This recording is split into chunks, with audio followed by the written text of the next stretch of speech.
Ar ziņām pasaulē Latvijā Latgalē Radio Alise Plus studijā Juris Saukāns. Joprojām sarežģīta ir situācija Krievijas-Ukrainas kara frontē. Šādu viedokli pauda Ukrainas bruņoto spēku virspavēlnieks Oleksandrs Sirskis, kurš gan atzīmēja, ka vietām Ukrainas armijai esot taktiski panākumi. Pēc Sirska domām Krievijas karaspēks, izmantojot pārsvaru gaisā un munīcijas ziņā, cenšas sasniegt Donetskas apgabala administratīvās robežas. Viļņā, Krievijas vēstniecības teritorijā, 2 naktis pēc kārtas pagaidām nenoskaidrota persona meta pudeles ar degmaisījumu. Bojāta vēstniecības ēkas siena, sākta izmeklēšana, par tādu pārkāpumu draud naudas vai cietumsods līdz 5 gadiem. Šorīt 55 gadu vecumā mūžībā aizgājis Daugavpils teātra režisors un aktieris Ivars Lūsis. Aktīva sadarbība ar Daugavpils teātri Ivaram Lūsim sākās pirms 12 gadiem, iestudējot biznesa klases palātu. Pēc šī iestudējuma Ivars Lūsis kļuva par biežu Daugavpils viesrežisoru, bet 2022. gadā pievienojās Daugavpils teātra kolektīvam.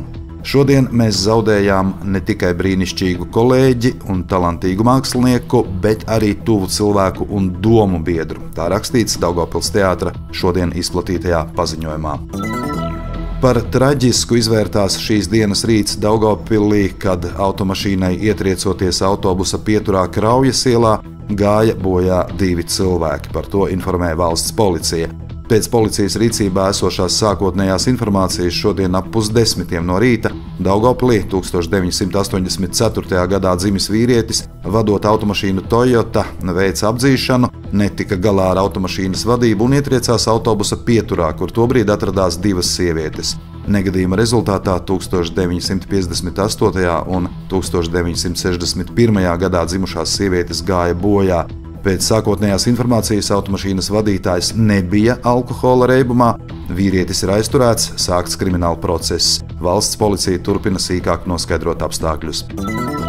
Krāslavas novadā nedēļas nogalē aizturēts Latvijas pilsonis par nelikumīgu imigrantu pārvadāšanu.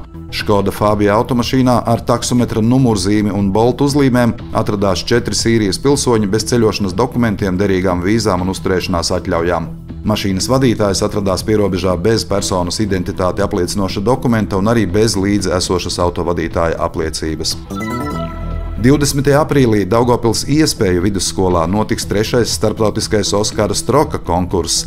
Piedalīsies jaunie pianisti un komponisti, kuru sniegumu vērtēs 10 starptautiskās žūrijas locekļi.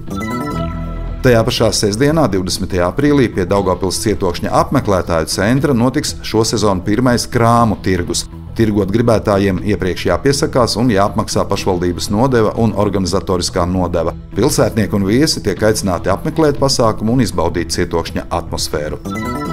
Daugavpils satiksme informē, ka no nākamās pirmdienas, 15. aprīļa, atsāks kursēt 7. B maršruta autobuss Autoosta Kalkūni dārznieku biedrība Mičūrinets. Uzņēmums šo autobusu maršrutu uzsāk vasaras sezonā, un arī šogad kā ierasts autobuss kursēs līdz 15. oktobrim. Studijā bija Juris Saukāns par ziņu raidījumu Ziņas bez robežām pasaulē Latvijā Latgalē. Saturu atbild SIA Alise Plus. Projektu finansē Mediju atbalsta fonds no Latvijas valsts budžeta līdzekļiem.